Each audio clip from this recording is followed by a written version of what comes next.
Donc on rejoint Troyes aujourd'hui, Corinne, pour cette réunion ce soir, le 21 mars. On prend le train.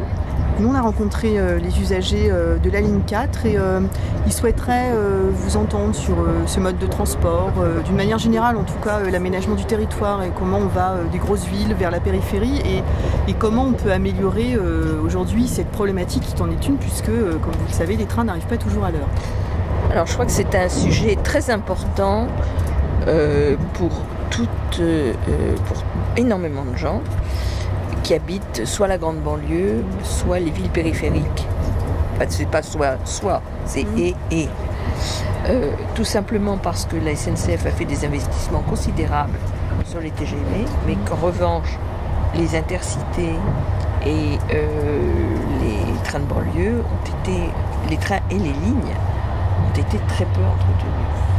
Donc on a des problèmes sur les aiguillages, on a des problèmes sur les caténaires quand il y a de l'électricité, ce qui fait que les trains sont supprimés, que les trains sont en retard, que ça rend la vie des gens totalement impossible. Donc tout ça, ça passe évidemment par des investissements dans les trains du quotidien, je veux dire, par opposition aux grandes lignes.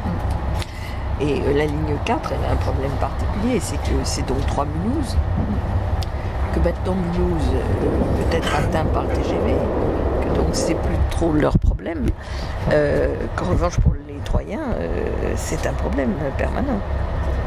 Est-ce que vous trouvez que ce mode de transport est finalement assez équitable en termes de coûts, que ce soit pour les usagers qui sont des actifs, les étudiants, les familles? Est-ce qu'il y a des choses que vous souhaiteriez voir améliorer ou qui pourraient en tout cas avoir des axes d'amélioration? Si vous voulez, c'est un cercle vicieux cette affaire-là, parce que le train est cher.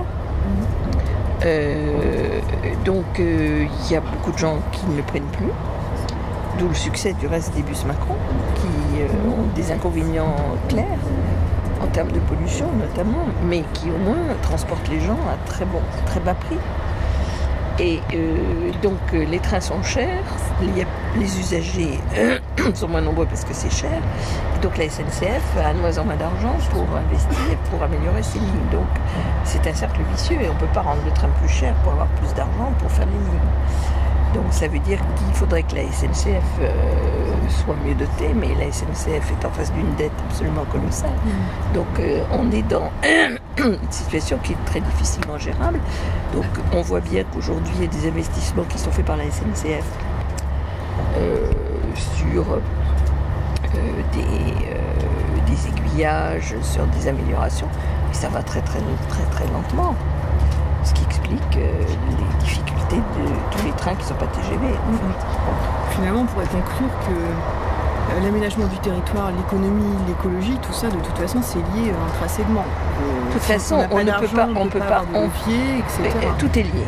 De toute façon, on ne peut plus faire d'économie sans écologie, on ne peut pas faire d'écologie sans économie. L'un va avec l'autre. Le train est effectivement un mode de transport très écologique. C'est le plus écologique de tous. Autant pour les personnes que pour le fret, évidemment.